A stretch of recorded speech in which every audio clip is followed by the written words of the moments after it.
Hariom. SP પ્રકરણ number 5 કંપનીના સંચાલકો, જેમાં આજે પોઈન્ટ નંબર 5.8 મેનેજિંગ ડિરેક્ટર અંગે કંપની ધારાની જોગવાઈઓ.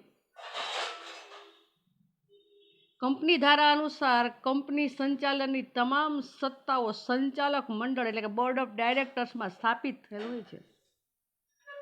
સંચાલક મંડળ કંપનીમાં દરરોજ આવી શકે નહીં. તેઓ જુદા જુદા શહેરમાં રહેતા હોવાથી રોજબરોજના પ્રશ્નો તરફ ધ્યાન આપી શકે નહીં અને રોજબરોજના કામોના નિકાલ માટે સંચાલન માટે મેનેજિંગ ડિરેક્ટર અથવા તો મેનેજર હોઈ શકે. આ મેનેજિંગ ડિરેક્ટર છે એ કંપનીનો રોજબરોજનો વહીવટ સંભાળે છે અને તેનું કામ સંચાલક મંડળે નક્કી કરેલ નીતિઓનો અમલ કરવાનો હોય છે. એટલે કંપની ધારા મુજબ મેનેજિંગ ડિરેક્ટર છે એ ચાવીરૂપ સંચાલકીય વ્યક્તિ એટલે કે KMP પૂર્ણ સમયના કર્મચારી તરીકે ઓળખાય છે. આપણે વાત કરી કે શેર હોલ્ડરો છે તો બધા શેર હોલ્ડરો કંપનીના માલિક કહેવાય, પણ બધા શેર હોલ્ડરો કંપનીનું સંચાલન ન કરી શકે. એટલે સંચાલક મંડળ છે એની નિમણૂક કરવામાં આવે. હવે સંચાલક મંડળમાં તો ઘણા બધા સંચાલકો હોય કંપનીની શેરની સંખ્યા પ્રમાણે.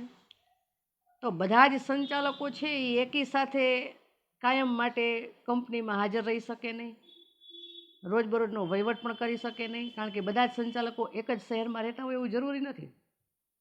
અલગ અલગ શહેરમાં રહેતા હોય અને રોજે રોજના પ્રશ્નો તરફથી ધ્યાન આપી પણ ન શકે. તો કંપનીના કામ માટે કોઈ એક વ્યક્તિ એવી જ હોય કે જે પૂર્ણ સમય કંપનીને આપી શકે અને એનું કામ કરી શકે, રોજબરોજનો વહીવટ સંભાળી શકે. તો આ સંચાલક મંડળ છે એ સંચાલક મંડળના સભ્યોમાંથી એક સભ્ય છે સંચાલકની એવી નિમણૂક કરવામાં આવે જે મેનેજિંગ ડિરેક્ટરનો હોદ્દો સંભાળે અને બધા સંચાલક વતી એ રોજબરોજનો વહીવટનું કાર્ય કરે અને સંચાલક મંડળે નક્કી કરેલ નીતિ નિયમનો અમલ કરાવે. આ રીતે મેનેજિંગ ડિરેક્ટર છે એની નિમણૂક કરવામાં આવે. અને કંપની ધારાની જોગવાઈ મુજબ આ મેનેજિંગ ડિરેક્ટર છે એને ચાવીરૂપ સંચાલકીય વ્યક્તિ તરીકે ઓળખવામાં આવે છે, જેને KMP તરીકે આપણે ઓળખી શકીએ. તો જે અંગે કંપની ધારાની જોગવાઈઓ છે આપણે જોવાની છે.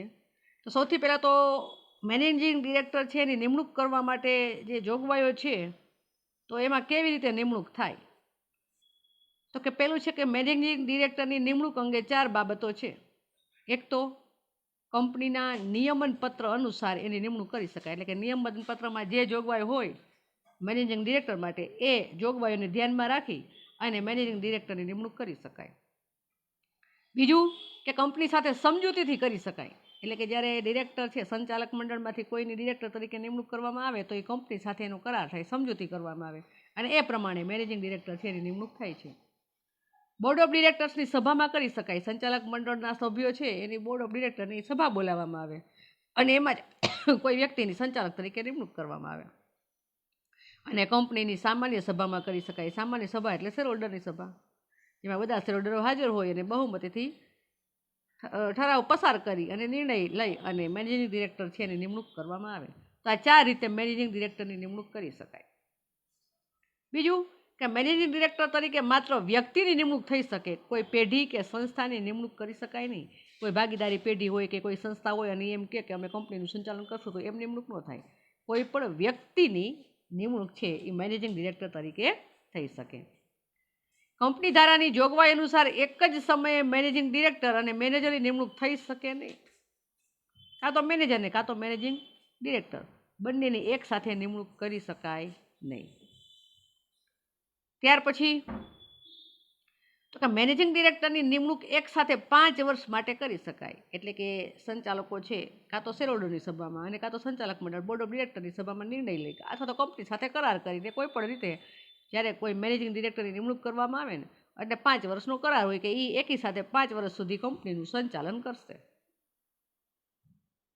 નિમણૂક છે એ સંચાલક મંડળ દ્વારા કરવામાં આવશે ને નિમણૂકની શરતો તેમાં નક્કી કરવામાં આવે, એટલે બધા સંચાલકો સાથે મળી અને આવી રીતે નિમણૂક કરે. અને શરતો એટલે કે જે સંચાલક એટલે કે મેનેજિંગ ડિરેક્ટર તરીકે જેને કાર્યભાર સોંપવામાં આવેલો છે એને કેવી રીતે કાર્ય કરવું અને એની નિમણૂક છે એમાં કઈ કઈ શરતો નક્કી કરવામાં આવે છે એ બાબત જોવાની છે. મેનેજિંગ ડિરેક્ટર છે ને નિમણૂકની બહાલી કંપનીની સામાન્ય સભામાં મંજૂરીને આધીન છે. બહાલી આપવી એટલે મંજૂરી આપવી. કોઈ પણ વ્યક્તિની જ્યારે મેનેજિંગ ડિરેક્ટર તરીકે નિમણૂક થાય ને એટલે જે સામાન્ય સભામાં બોલાવવામાં આવે એમાં એનો ઠરાવ પસાર થાય અને એની મંજૂરી છે એને આધીન છે, એટલે કે એમાં મંજૂરી લેવામાં આવે અને પછી જે તે ડિરેક્ટર છે એને મંજૂરી આપવામાં આવે છે ડિરેક્ટર બનવા માટે. મેનેજિંગ ડિરેક્ટરની નિમણૂક મુદતના અંતે અગાઉથી કોઈ પુનઃ નિમણૂક કરી શકાશે નહીં. એની જે મુદત સમયગાળા આપણે કીધું કે 5 વર્ષ સુધી કોઈ વ્યક્તિ છે એ મેનેજિંગ ડિરેક્ટરનો હોદ્દો સંભાળી શકે. તો એ મુદત પૂર્ણ ન થાય એ પહેલાં કોઈ બીજી વ્યક્તિની અથવા તો મેનેજિંગ ડિરેક્ટરની નિમણૂક કરી શકાતી નથી. જણાવેલ શરતોથી અસંગત નિમણૂક કરવામાં આવે તો કેન્દ્ર સરકારની મંજૂરી લેવી પડે. જે કાંઈ નીતિ નિયમો કંપની ધારા પ્રમાણે હોય કે નિયમન પત્ર પ્રમાણે હોય કે ટૂંકમાં સંચાલક મંડળ કરે કે શેરહોલ્ડરો કરે, ત્યારે નિમણૂક કરવામાં આવે ત્યારે અમુક શરતો હોય, બરાબર. તો એ શરતોને ધ્યાનમાં રાખીને નિમણૂક કરવામાં આવે, પણ એ શરતો સિવાયની બાબતોને ધ્યાનમાં રાખીને જો નિમણૂક કરવામાં આવે તો એના માટે પહેલાં કેન્દ્ર સરકાર પાસેથી પરમિશન લેવી પડે છે. મેનેજિંગ ડિરેક્ટરની નિમણૂક થયાના 60 દિવસમાં કંપની રજિસ્ટ્રારને ફોર્મ MRIમાં જણાવવું પડે. એટલે એક વખત તમારે કંપની છે એ નિમણૂક કરી દે અને કરી દે એના 60 દિવસ નિમણૂક થાય ત્યાંથી 60 દિવસમાં એ કંપની રજિસ્ટ્રાર જ્યાં કંપનીની નોંધણી કરેલી છે ત્યાં એક ફોર્મ હોય MRIનું, અને એ ફોર્મમાં એ બધી વિગત છે એ દર્શાવવી પડે છે. મેનેજિંગ ડિરેક્ટર વધુમાં વધુ 2 કંપનીમાં ડિરેક્ટર તરીકે કાર્ય કરી શકે. આપણે પહેલાં જોયું હતું કે સંચાલકો છે એ કોઈ એક જ કંપનીમાં સંચાલન કરતા એવું જરૂરી નથી, ઘણી બધી કંપનીમાં એ સંચાલન કરી શકે. પણ જે વ્યક્તિ મેનેજિંગ ડિરેક્ટર બને ને એ વધુમાં વધુ 2 કંપનીમાં આ ડિરેક્ટરનો હોદ્દો સંભાળી શકે, બરાબર છે. અને એ કાર્ય કરવા માટે ઠરાવ પર પસાર કરવો જરૂરી છે. એટલે કે એક કરતાં વધુ કંપનીમાં, એટલે કે 2 કંપનીમાં જો એ ડિરેક્ટરનો હોદ્દો સંભાળે તો એના માટે ઠરાવ પસાર કરવો પડે અને એની પરમિશન છે એ લેવી પડે છે.